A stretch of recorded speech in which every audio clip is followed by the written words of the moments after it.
നമ്മൾ കൊട്ടാരക്കര ക്ഷേത്രത്തിന്റെ ഫ്രണ്ടിൽ എത്തിയിട്ടുണ്ട്. അപ്പോൾ ഇന്നത്തെ യാത്ര എന്ന് പറയുന്നത് നമ്മുടെ അച്ചൻകോവിൽ റൂട്ടിലേക്കാണ്. അച്ചൻകോവിൽ റൂട്ടിൽ എന്ന് പറഞ്ഞാൽ അച്ചൻകോവിൽ ക്ഷേത്രത്തിൽ കയറുന്നുണ്ട്. അത് കഴിഞ്ഞിട്ട് കുമ്പാവരട്ടിയിൽ നിന്ന് മേക്കര ഡാം, അത് കഴിഞ്ഞ് നേരെ നമ്മൾ സുന്ദരപാണ്ഡിപുരം എന്ന പറയുന്ന സൂര്യകാന്തി പൂവൊക്കെ കൃഷി ചെയ്യുന്ന ആ ഗ്രാമത്തിലെ കാഴ്ചകളുമാണ് കാണാൻ പോകുന്നത്. അപ്പോൾ നമ്മൾ കൊട്ടാരക്കര ഗണപതി ക്ഷേത്രത്തിന് മുൻവശത്താണ് നിൽക്കുന്നത്. അപ്പോൾ അവിടെ അമ്പലത്തിന്റെ അകത്തോട്ടൊന്നും പ്രവേശിക്കുന്നില്ല, കുളത്തിന്റെ ഭാഗത്തൊക്കെ ഒന്ന് നിന്ന് കുറച്ച് വിഷ്വൽസ് ഒക്കെ എടുത്തിട്ട് നേരെ തിരിച്ച് പുനലൂരേക്കാണ് പോകുന്നത്. അപ്പോൾ നമ്മൾ ഈ കൊല്ലം പരവൂരിൽ നിന്നൊക്കെ ആ ഭാഗത്തു നിന്ന് ആ ഒരു പ്രദേശത്ത് നിന്നൊക്കെ വരുന്നൊക്കെ നമ്മൾ ശബരിമലയിൽ പോകുമ്പോഴത്തേക്ക് ഈ കൊട്ടാരക്കര ഗണപതി ക്ഷേത്രത്തിൽ വന്ന് തൊഴുതിട്ടാണ് ശബരിമല ക്ഷേത്രത്തിലേക്ക് പോകുന്നത്. അപ്പോൾ പുല്ലൂർ ചരിത്ര പ്രസിദ്ധമായ തൂക്കുപാലത്തിന്റെ മുൻവശത്താണ് ഇപ്പോൾ നിൽക്കുന്നത്. അപ്പോൾ ഇതിൽ ഒരു വലിയൊരു ചരിത്രമായി കാര്യങ്ങളൊക്കെ ഉണ്ട്. അപ്പം ഞാനത് മറ്റൊരു വീഡിയോയിൽ വിവരിക്കുന്നതായിരിക്കും. അപ്പോൾ ഇവിടുന്ന് നമ്മൾ നേരെ ഇനി അച്ചൻകോവിലോട്ട് പോകുന്നതിന് മുന്നേ ആയിട്ട് അപ്പോൾ അടുത്തുള്ള ആ ഒരു പുല്ലൂർ ആ ഭാഗത്ത് തന്നെയാണ്. മിക്കവാറും ഈ റൂട്ടിലോട്ടൊക്കെ പോകുമ്പോൾ ഇവിടെ കയറി വെജിറ്റേറിയൻ ഒരു ഹോട്ടലാണ് ആഹാരം കഴിക്കുന്നത് പതിവാണ്. അത്യാവശ്യം എന്ന് പറഞ്ഞാൽ പോലെ നല്ല നീറ്റായിട്ടും ക്ലിയറും നല്ലൊരു ഹോട്ടലാണ് ആഹാരമൊക്കെ തരുന്ന രീതിയൊക്കെ. അപ്പോൾ ഈ കാണുന്നതാണ് ആ ഹോട്ടൽ. അപ്പോൾ അവിടെ നേരെ നമ്മൾ അച്ചൻകോവിൽ റൂട്ടിലോട്ട് പോവാണ്. പോകുന്ന റൂട്ടിൽ കുറച്ച് എന്താ പറയുക ആറ് പോലൊക്കെ ഉള്ളതുകൊണ്ട് അപ്പോൾ അവിടെയൊക്കെ ഇറങ്ങി കുളിക്കാനൊന്നും ആരും നോക്കണ്ട. ഒരുപാട് അപകടം നിറഞ്ഞ പ്രദേശമാണ് ആ പ്രദേശങ്ങൾ. പിന്നെ അച്ചൻകോവിലെ ഈ ഒരു പാത എന്ന് പറയുന്നത് നമ്മളെ പത്തനാപുരം റൂട്ടാണ്. അപ്പോൾ ഈ വഴി നമുക്ക് നേരെ പത്തനംതിട്ടയ്ക്കും ആ ഒരു കോന്നി സൈഡ് ആ ഒരു ഭാഗത്തേക്ക് പോവുകയും ചെയ്യാം. ശബരിമല പോകുന്ന ആ ഒരു പാതയാണ് ഈ റൂട്ട്.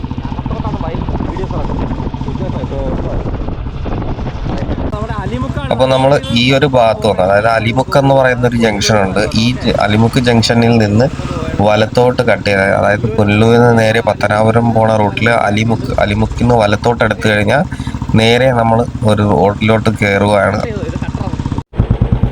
ഇത് നമുക്ക് പത്തനാപുരം പോണ റൂട്ടാണ്. ഇത് ഇപ്പോൾ ഇവിടെ പോകുന്ന ഭാഗത്തോട്ടാണ് നേരെ അച്ചൻകോവിൽ പോകുന്നത്. ഇപ്പോൾ ഈ ഭാഗത്ത് സൈഡ് എന്ന് പറഞ്ഞാൽ നമ്മളെ മാമ്പഴത്ത അമ്പനാട് അങ്ങോട്ട് പോകുന്ന ഭാഗമാണ് കാണുന്നത്. ഓക്കെ, കാട് കയറി കഴിഞ്ഞാൽ ഈ കാണുന്ന ഈ കടയും കൂടെ ഉള്ളു ഹോട്ടൽ നമുക്ക് ഫുഡ് കഴിക്കാൻ.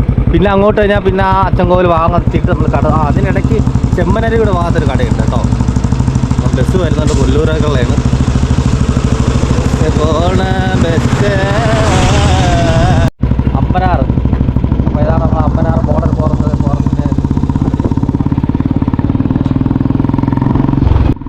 അപ്പോൾ ഈ മഴ സമയവും വേനൽ സമയവും ഈ കാടിന്റെ ഭംഗി എന്ന് പറഞ്ഞാൽ വേറെ രീതി തന്നെയാണ്.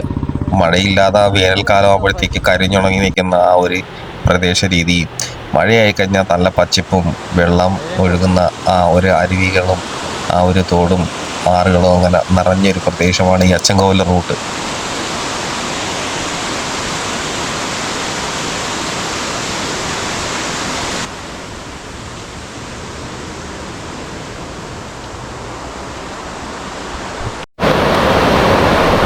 ഡേ ലൈറ്റ് കുറവാണ്, അപ്പോൾ അതുകൊണ്ട് ഈ മഴയുടെ ഒരു എഫക്റ്റ് കണക്ക് ഉണ്ട്. അപ്പോൾ അതുകൊണ്ട് ആ ഒരു ലൈറ്റിൻ്റെ കുറച്ച് കുറവുണ്ട്. ഗോപ്രോഷനാണ് എടുക്കുന്നത്.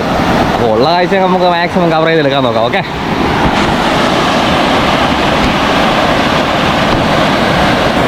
അപ്പോൾ അച്ചൻകോവിലോട്ട് പോകുന്ന ആ സ്ഥലത്തൊക്കെ പോകുമ്പോഴത്തേക്കുള്ള ഒരു അതിമനോഹരമായ ഒരു കാഴ്ചയാണ് ഈ കാണുന്നത്. സ്ഥലത്തിൻ്റെ പേരെന്തോന്നും മറന്നുപോയി. ഞാൻ എന്തായാലും വീഡിയോ പറയാം ഇടയ്ക്ക്. പക്ഷെ ഇവിടെ കുളിക്കാനൊന്നും പെർമിഷൻ ഇല്ലെന്നാണ് അറിവ് കേട്ടോ. എന്നാലും കിട്ടില്ല കാഴ്ചയാണ്. നല്ല ശുദ്ധവായും നല്ല ശുദ്ധ വെള്ളത്തിലൊക്കെ നമുക്ക് കുളിച്ചും ശ്വസിച്ചും ഒക്കെ എൻജോയ് ചെയ്ത് പോവാം. അപ്പോൾ മഴ പെയ്യുന്ന സമയത്ത് ഇങ്ങനെയുള്ള പ്രദേശങ്ങൾ ഒരിക്കലും ഇറങ്ങാതിരിക്കുക, അതാണ് നമുക്ക് സേഫ്.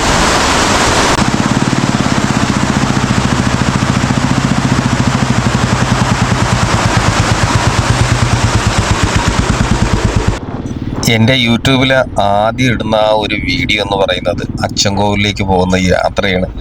അപ്പോൾ ആ വീഡിയോൻ്റെ ഒരു ലെവൽ എന്നൊക്കെ പറഞ്ഞു കഴിഞ്ഞാൽ ഒരു എന്താ പറയുക, ഒരു ഐഡിയ ഒന്നും ഇല്ലാത്തൊരു വീഡിയോ എടുക്കുന്നു, അങ്ങനെ യൂട്യൂബിൽ ചെയ്യുന്ന ഒരു രീതിയാണ്. എന്നാൽ അതിൽ നിന്നും ഒരു 100% ഏതാണ്ട് ഒരു 30% ഇമ്പ്രൂവ്മെൻറ്റ് വന്നു എന്നുള്ളൊരു ചിന്താഗതിയുണ്ട്. അപ്പോൾ ഇനി ബാക്കി 70% കൂടി മുന്നേറാനുണ്ട്. ആ ഒരു അന്നത്തെ കാലഘട്ടത്തിൽ പോകാൻ നേരത്തെ ആ സമയത്ത് ഭയങ്കര വളരെ മോശപ്പെട്ട രീതിയിലായിരുന്നു റോഡില്ല, ഫുള്ള് ഓഫ് റോഡാണ്. ഏതാണ്ട് പുല്ലൂരിൽ നിന്ന് 46 കിലോമീറ്റർ ദൂരമാണ് ഈ അച്ചൻകോവിൽ ക്ഷേത്രത്തിന്റെ ആ ഒരു ഗ്രാമപ്രദേശത്ത് എത്തിച്ചേരാനായിട്ടുള്ള ദൂരം. പോകുന്ന വഴിക്ക് ആ ഒരു സൈഡിലായിട്ട് ഒരു അടുത്തൊരു അതായത് അടുത്തൊരെന്ന് പറഞ്ഞാൽ ഒരു എസ്റ്റേറ്റ് മേഖലയാണ്. അപ്പോൾ അവിടെ ഒരു ഗ്രാമപ്രദേശം കണക്കാണ്. അപ്പോൾ അവിടെ കാണുന്ന ഒരു ക്ഷേത്രമാണ്. ഈ ക്ഷേത്രം കഴിഞ്ഞ് കുറച്ച് മുമ്പോട്ട് ചെല്ലുമ്പോഴത്തേക്ക് തന്നെ അവിടുത്തെ എസ്റ്റേറ്റിന്റെ ചെക്ക് പോസ്റ്റ് കാണാൻ സാധിക്കും നമുക്ക്.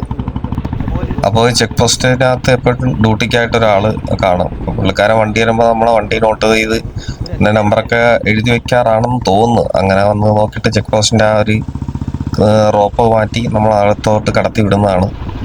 വേറെ ഒന്നും ചോദിക്കാറൊന്നുമില്ല പതിവ്. മിക്കപ്പോഴും പോയപ്പോഴും ഒന്നും ചോദിച്ചിട്ടും കാര്യങ്ങളൊന്നുമില്ല, വണ്ടി ഓടിപ്പോവാണ് പതിവ്. പക്ഷെ എന്നാലും ഇവർക്ക് എന്തായാലും ഒരു കണക്ഷൻ കാണും. കാരണം നമ്മൾ ഈ വണ്ടി പോയിട്ട് തിരിച്ചിറങ്ങി പോകുന്ന ഇപ്പുറത്തൂടെ അപ്പുറത്തൂടെയൊക്കെ പോയാൽ ശരി തന്നെ അവർ എന്തായാലും ഫോറസ്റ്റ് ഉദ്യോഗസ്ഥരോ ഏതെങ്കിലുമൊക്കെ ആയിട്ടൊരു കണക്ഷൻ കാണുമായിരിക്കും. അതായിരിക്കും ഈ ചെക്ക് പോസ്റ്റും കാര്യങ്ങളൊക്കെ വെച്ചിരിക്കുന്നത്.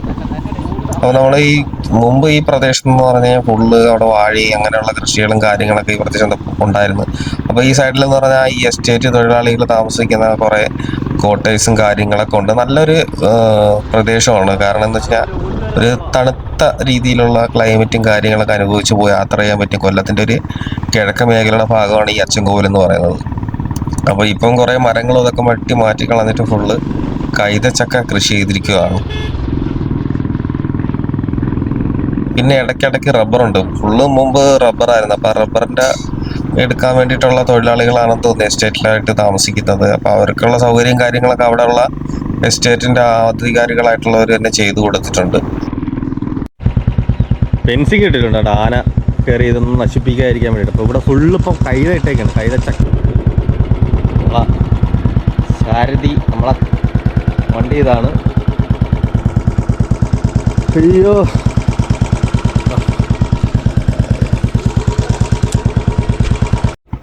അപ്പോൾ ഇനി ഇത് മുന്നോട്ട് കയറി വരുമ്പോഴത്തേക്ക് വീണ്ടും ഒരു ചെക്ക് പോസ്റ്റ് കണക്ക് അവിടെ ഒരു സെക്യൂരിറ്റി ഗാർഡും കാര്യങ്ങളൊക്കെ കാണും. അപ്പോൾ ആ ഭാഗത്താണ് അവിടെ അവരുടെ കമ്പനിയുടെ ഒരു ക്വാർട്ടേഴ്സും കാര്യങ്ങളും അധികമായിട്ടുള്ളത്.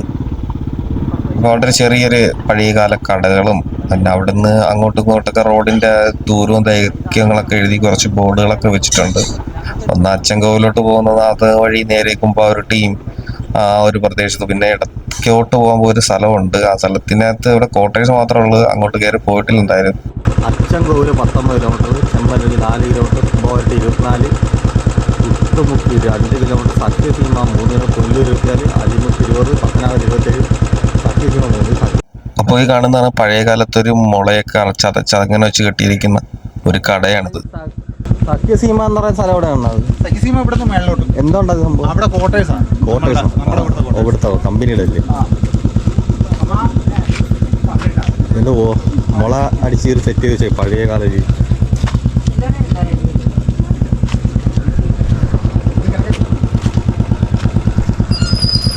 പിന്നെ അവിടുന്ന് കുറച്ച് മുന്നോട്ട് ചെന്ന് കഴിഞ്ഞാൽ പിന്നെ ഒരു സ്കൂളായി, സ്കൂളിൻ്റെ ആ ഒരു പ്രദേശം. പിന്നെ അവിടുന്ന് കുറച്ച് നേരമൊക്കെ നിന്ന് പിന്നെ നമ്മൾ മുന്നോട്ട് ചെന്നപ്പോൾ ഒരു ചെറിയ രീതിയിലൊരു ചർച്ചാണ്, ഒരു പള്ളി. അപ്പം അതിൻ്റെ തൊട്ട് ഫ്രണ്ടിലായിട്ട് ഒരു വെള്ളം ഒഴുകി വരുന്ന ഒരു നല്ലൊരു കാഴ്ചയുണ്ട്. പിന്നെ മുമ്പ് ഒരു വീഡിയോ ഇട്ടിട്ട് നമ്മൾ ഈ പള്ളിയിലൂടെ വന്നപ്പോൾ നനഞ്ചിൽ വീർപ്പിടിച്ചിരിക്കുന്ന ചിത്രശലഭം പറന്നു പോയിട്ടായിട്ടുള്ളൊരു വീഡിയോ. അപ്പോൾ നമ്മൾ പുനലൂരിൽ നിന്ന് ഇറങ്ങി വന്ന ഈ റോഡാണ്, ആ കാണുന്ന ആ റോഡിൽ നിന്ന് ഈ താഴോട്ട് അച്ചൻകോവിലോട്ട് പോകുന്ന റോഡാണ് കേട്ടോ. അപ്പോൾ ഈ ഒരു ബോർഡ് കണ്ടോ, വന്യജീവികളുണ്ടെന്ന് അത് സൂക്ഷിക്കാം. അപ്പോൾ ഈ കാണുന്ന റോഡെന്ന് പറയുന്നത് നമ്മൾ ഈ ശബരിമലയിലേക്ക് പോകുന്നു. ശബരിമല എന്ന് പറഞ്ഞാൽ നമ്മൾ കല്ലേലി പോകില്ലേ, കോന്നിക്ക് പോകുന്ന റൂട്ട്. ഈ വഴി തമിഴ്നാട്ടുകാർ നടന്നു വരുമ്പോഴത്തേക്ക് ഈ വഴി ആശ്രയിച്ച് ഇങ്ങനെ നടന്നു കയറിട്ട് പോകുന്നത്. ഏതാണ്ട് 46 കിലോമീറ്റർ ഉൾവനമാണ്. ആ വനത്തിൽ കൂടെ വേണം ഇങ്ങനെ നടന്ന് പോകേണ്ടത്.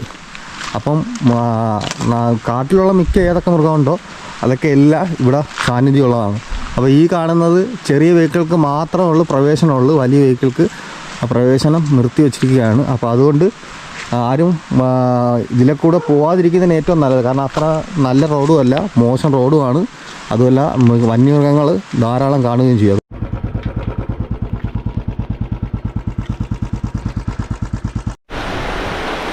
അപ്പോൾ അച്ചൻകോവിലാറിൻ്റെ പ്രദേശമാണ് കേട്ടോ ഇത്.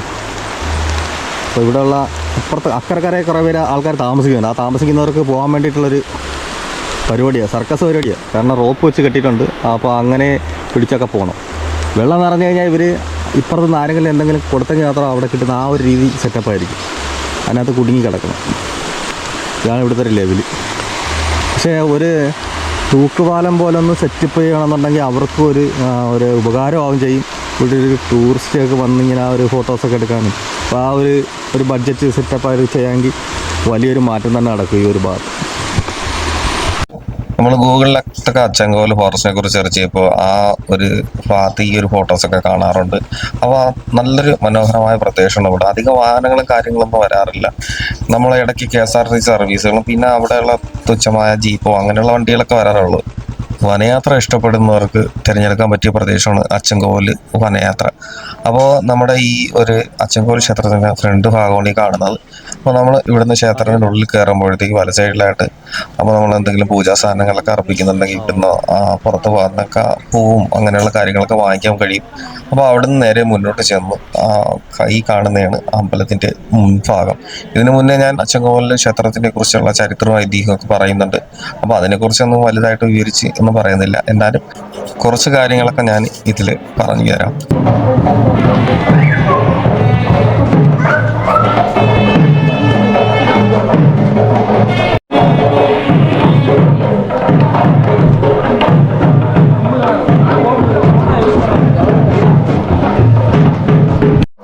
കൂടുതലും ഈ പറയുന്ന അച്ചൻകോവിൽ ക്ഷേത്രത്തിനകത്ത് മലയാളികളെ കാട്ടി ഏറ്റവും കൂടുതലും തമിഴ് വംശകരിൽപ്പെട്ടവരാണ് കൂടുതൽ ഈ ക്ഷേത്രത്തിൽ വരാറുള്ളത്. കാരണം അച്ചൻകോവിൽ നിന്ന് തമിഴ്നാട് ആ ഒരു ഭാഗത്തേക്ക് തെങ്കാശി ആ മേഖല ഭാഗത്തേക്ക് പോകാൻ തുച്ഛമായ കിലോമീറ്ററുകൾ മാത്രമുണ്ട്. അപ്പോൾ അതുകൊണ്ട് ഏറ്റവും കൂടുതൽ അച്ചൻകോവിൽ ക്ഷേത്രത്തിൽ പ്രാർത്ഥനയ്ക്കും തൊഴുവാനായിട്ട് വരുന്നത് കൂടുതലും പേരും തമിഴ്നാട്ടിൽപ്പെട്ടവരാണ്. ഇവിടെ കൊടുത്തിരിക്കുന്നതാണ്. പിന്നെ കന്നിഗണപതി. അച്ചൻകോവിൽ ഒരു പ്രത്യേകത എന്ന് പറഞ്ഞാൽ വിഷഹാരിയാണ് അച്ചൻകോവിൽ ശാസ്താവ് എന്നാണ് വിശ്വാസം. ശാസ്താവിൻ്റെ കൈക്കുമ്പിളിൽ സൂക്ഷിച്ചിരിക്കുന്ന ചന്ദനമാണ് സർപ്പവിഷത്തിനെതിരെയുള്ള ഔഷധം. അത്താഴ പൂജയ്ക്ക് ശേഷം രാത്രിയിൽ ആവശ്യം മാത്രയിൽ നട തുറക്കുന്ന അപൂർവ ക്ഷേത്രങ്ങളിൽ ഒന്നാണ് അച്ചൻകോവിൽ ക്ഷേത്രം. വിഷമേറ്റ് വരുന്നവർക്ക് കിഴക്കേ ഗോപുര നടയിൽ മണിയടിച്ച് എപ്പോൾ വേണമെങ്കിലും സഹായം അഭ്യർത്ഥിക്കാം. വിഷമേറ്റു വരുന്നവർക്ക് ശാസ്താവ് വിഗ്രഹത്തിൻ്റെ വലതു കൈക്കുമ്പിളിലെ ചന്ദനം തീർത്ഥത്തിൽ ചാലിച്ച് നൽകും. ചികിത്സാ സമയത്ത് ആഹാരത്തിന് കഠിന നിയന്ത്രണമുണ്ട്. ആദ്യ ദിവസം കടുംചായ മാത്രം, പിന്നീടുള്ള ദിവസം ഉപ്പ് ചേർക്കാത്ത പൊടിയേരി കഞ്ഞി. ദാഹിക്കുമ്പോൾ ക്ഷേത്രക്കിണറ്റിലെ ജലം മാത്രം. വിഷം പൂർണ്ണമായി മാറിയ ശേഷം മാത്രമേ രോഗിയെ വിട്ടയക്കുകയുള്ളൂ. ഈ കാണുന്നത് നാഗരാജാവ് നാഗേഷി എന്ന ആ ഒരു പ്രതിഷ്ഠയുടെ ഭാഗങ്ങളാണ്. ചുറ്റും കാടാല് ചുറ്റിക്കിടക്കുന്ന പ്രദേശമാണ് ഇവിടെ. അപ്പോൾ ഇവിടെ ഈ ഐതിഹ്യം എന്ന് പറയുന്ന രീതിയിലായിട്ട് ഒരു തൊട്ടിൽ കെട്ടുന്ന ചടങ്ങും കാര്യങ്ങളുണ്ട്. അപ്പോൾ അതായത് കുഞ്ഞുങ്ങൾ ജനിക്കാത്തവർക്ക് ആ കുഞ്ഞുങ്ങൾക്ക് വേണ്ടി ഉണ്ടാകാൻ വേണ്ടിയിട്ട് തൊട്ടിൽ കെട്ടുന്ന ആ ഒരു നേർച്ച വഴിപാടും കാര്യങ്ങളൊക്കെ ചെയ്യുന്നുണ്ട്. അപ്പോൾ നമ്മൾ ഈ പല പ്രാവശ്യം ഞാനിവിടെ വന്നിട്ടുണ്ട്. ഞാൻ ഒരുപാട് പ്രാവശ്യം, കാരണം ഒരുപാട് സുഹൃത്തുക്കളും എനിക്ക് ഇവിടെ ഉണ്ട്. അപ്പോൾ മിക്കപ്പോഴും എൻ്റെ വീട് അതായത് വൈഫിൻ്റെ വീട് മുല്ലൂരായതുകൊണ്ട് അവിടെ നിന്ന് രാവിലെ ഒന്ന് ബസ്സിൽ കയറി കഴിഞ്ഞാൽ ഒരു 1.5 മണിക്കൂർ കൊണ്ട് ഇവിടെ എത്തും. അപ്പോൾ അത്യാവശ്യം നമുക്കൊരു യാത്രാസുഖവും അച്ചൻകോവിൽ എന്ന ക്ഷേത്രത്തിൽ ദർശനം കണ്ടു മടങ്ങി വരാം. അപ്പോൾ ക്ഷേത്രത്തിനകത്ത് തന്നെ കാണുന്ന കാഴ്ചയാണ് കോഴി കുഞ്ഞുങ്ങളും അതിൻ്റെ തള്ളയൊക്കെ ആയിട്ട് നിൽക്കുന്ന കാഴ്ചകൾ. അപ്പോൾ ഈ കൊറോണ സമയത്ത് ഇങ്ങനെ കോഴികളെ വളർത്തിയൊരു വട്ടം എനിക്കുള്ളത് കൊണ്ട് ഇതിനെയൊക്കെ കാണുമ്പോൾ ഭയങ്കര ഒരു രസമായിട്ട് തോന്നും.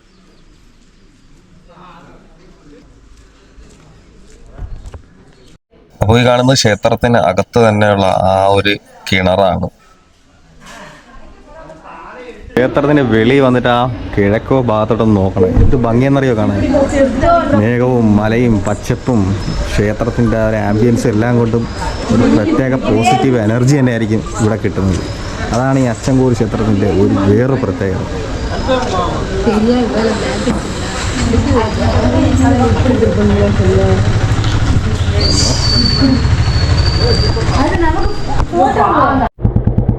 നമ്മുടെ അച്ചൻകോവിൻ്റെ ആ ഒരു ഭാഗമാണ് ഇത്. ഇവിടെ എങ്ങും പെട്ടെന്ന് ആരും കയറി വരാൻ പറ്റുന്ന ഒരു സ്ഥലമല്ല. ഇവിടെ കമ്പനിക്കാരെങ്കിലും ഉണ്ടെങ്കിൽ അത് മുന്നേ ഒരു 2 പ്രാവശ്യം വന്നിട്ടുണ്ട്. ഇതിൻ്റെ ഉള്ളിലോട്ട് പോയി കഴിഞ്ഞാൽ നമ്മൾ അമ്മനാട് ആ ഒരു എസ്റ്റേറ്റിൽ അങ്ങോട്ട് പോകും.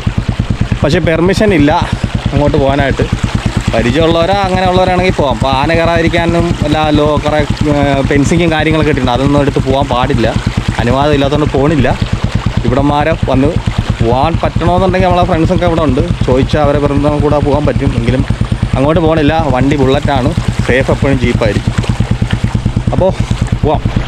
കാട്ടരുവിയ നമുക്ക് കോരി കുടിക്കാം, അത്രത്തോളം ക്ലിയറാണ് വാട്ടർ. അപ്പം ക്യാമറ കൂടെ വെള്ളത്തിലൊന്ന് ചാടി മുക്കി. പിന്നെ അവിടുന്ന് മുമ്പോട്ട് വരുമ്പോഴത്തേക്ക് കുറച്ച് കാടും പ്രദേശം, അത് കഴിഞ്ഞാൽ കുറച്ച് വീടുകൾ, അതിൻ്റെ അടുത്തായിട്ടൊരു മുസ്ലിം പള്ളിയൊക്കെ ഉണ്ട്. അപ്പം അത് കഴിഞ്ഞ് മുന്നോട്ട് പോകുന്ന ആ ഒരു ഭാഗത്ത് സൈഡിലൊക്കെ ആയിട്ടാണ് അവിടെ ഈ അച്ചൻകോവിലിൻ്റെ കഴിഞ്ഞതിന് ശേഷമുള്ള കുമ്പാവുരുട്ടി മണലാറും ഒക്കെ വരുന്നത്. അപ്പോൾ ഇനിയിപ്പോൾ പോകുന്നത് കുമ്പാവുരുട്ടി ഭാഗത്തേക്കാണ്. അപ്പോൾ നമ്മൾ ആ കുമ്പാവുരുട്ടിയുടെ ആ ഒരു എൻട്രിയുടെ ആ ഒരു ഭാഗത്തേക്ക് എത്തി. അപ്പോൾ ഇവിടെ ടിക്കറ്റ് കൗണ്ടറും കാര്യങ്ങളൊക്കെ ആണ്. അപ്പോൾ ഇവിടെ എൻ്റെ പ്രിയപ്പെട്ട ഒരു സുഹൃത്തുണ്ട്, മണികണ്ഠൻ എന്ന് പറയുന്നത്, പിന്നെ രാഹുൽ, അങ്ങനെ നിരവധി പേരുണ്ട്, ഒരുപാട് പേര് അറിയാവുന്നവരുണ്ട്.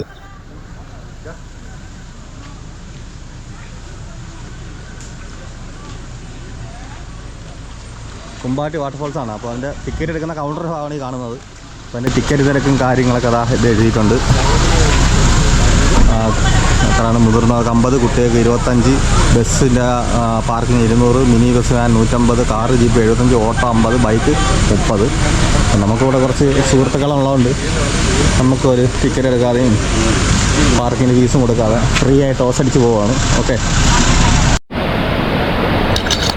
അപ്പോൾ ഈ കാണുന്നതാണ് നമ്മുടെ കുമ്പാവൂരിന്റെ എൻട്രി. കുമ്പാവൂരിനെ കുറിച്ച് പറയുകയാണെങ്കിൽ ചെങ്കോട്ട അച്ചൻകോവിൽ സുഹൃത്താണ് കേട്ടോ ഇവിടെ കുമ്പാവൂരിട്ടിയിൽ. രാഹുൽ കുമ്പാവൂരിട്ടി വെള്ളച്ചാട്ടം, അച്ചൻകോവിലിന്റെ ആർട്ടി, കൈവഴിയാറും പുലിക്കവല, കാനയാർ എന്നീ പ്രദേശങ്ങളിലെ നദികളിലൂടെ ഒഴുകിയെത്തുന്ന അരുവികളും സംഗമിച്ചാണ് കുമ്പാവൂരിട്ടി ജലപാതത്തിൽ എത്തുന്നത്. കാൽനടയായി താണ്ടിയെത്തുന്ന വിനോദസഞ്ചാരികളെ ഏറെ ആകർഷിപ്പിക്കുന്നതാണ് ഈ ജലപാത. 250 അടി ഉയരത്തിൽ നിന്ന് ശക്തമായി എത്തുന്ന വെള്ളച്ചാട്ടത്തിന് കീഴിൽ കുളിച്ച് നിർവൃതിയടഞ്ഞാണ് സ്ത്രീകളടക്കം നൂറുകണക്കിന് ആളുകൾ കുമ്പാവൂരിട്ടിയിൽ നിന്നും മടങ്ങുന്നത്. ഏറെ സാഹസികമായി മാത്രമേ ജലപാത നിരക്കിൽ എത്താൻ കഴിയൂ. അപകടം പതിയിരിക്കുന്ന ഈ പാറകളിൽ അതീവ ശ്രദ്ധയോടെ നീങ്ങിയില്ലെങ്കിൽ അപകടം ഉറപ്പാണ്. 250 അടി ഉയരത്തിൽ നിന്ന് എത്തുന്ന വെള്ളച്ചാട്ടം പാറമടകളിൽ പതിച്ച ശേഷം നിരവധി ചുഴികളിലൂടെ ഒഴുകി ശേഷമാണ് അരുവിയായി തീരുന്നത്. വനസംരക്ഷണ സമിതിയുടെ പൂർണ്ണ നിയന്ത്രണത്തിലാണ് കുമ്പാവൂരിട്ടി ജലപാത. ഇവിടെ എത്തുന്ന ടൂറിസ്റ്റുകൾക്ക് അപകടം സംഭവിക്കാതിരിക്കുവാൻ പ്രത്യേകം പരിശീലനം നൽകിയ ഗൈഡുകളെ അധികൃതർ നിയമിച്ചിട്ടുണ്ട്. ജലപാതത്തിൽ എത്തുവാൻ ഒരാൾക്ക് ഇത്ര രൂപ ടിക്കറ്റ് ചാർജുമുണ്ട്. കൊല്ലം ജില്ലയുടെ കിഴക്കൻ മലയോര മേഖലയായ അച്ചൻകോവിൽ വനത്തിൽ നിന്ന് ഒഴുകിയെത്തുന്ന വെള്ളച്ചാട്ടത്തിൽ കുളിച്ച് ഉല്ലസിക്കുവാൻ എത്തുന്നത് ഏറെ തമിഴ്നാട്ടിലുള്ളവരാണ്. പ്രകൃതി കനിഞ്ഞൊഴുക്കുന്ന ഔഷധ ഗുണമുള്ള വെള്ളച്ചാട്ടത്തിൽ കുളിച്ചാൽ തീരാവ്യാധികളുടെ അടക്കം അസുഖങ്ങളും മാറിക്കിട്ടുമെന്നാണ് തമിഴ് ജനങ്ങളുടെ വിശ്വാസം. അപ്പോൾ ഈ കാണുന്നതാണ് മണികണ്ഠൻ. പുള്ളിക്കാരനാണ് മുമ്പ് ഈ വെള്ളച്ചാട്ടത്തിനകത്ത് അപകടം പറ്റിയപ്പോൾ മിക്കവരെയും രക്ഷാപ്രവർത്തനത്തിലൂടെ രക്ഷപ്പെടുത്തിയെടുത്തിയത്. അപ്പോൾ എൻ്റെ വീഡിയോ കണ്ട് ഇഷ്ടപ്പെട്ടവർ ലൈക്ക് ചെയ്യുക, ഷെയർ ചെയ്യുക, സബ്സ്ക്രൈബ് ചെയ്യുക. അപ്പോൾ അടുത്ത നല്ലൊരു വീഡിയോ കാണാം. അതുവരെ എല്ലാവർക്കും നല്ലതേ നടക്കട്ടെ.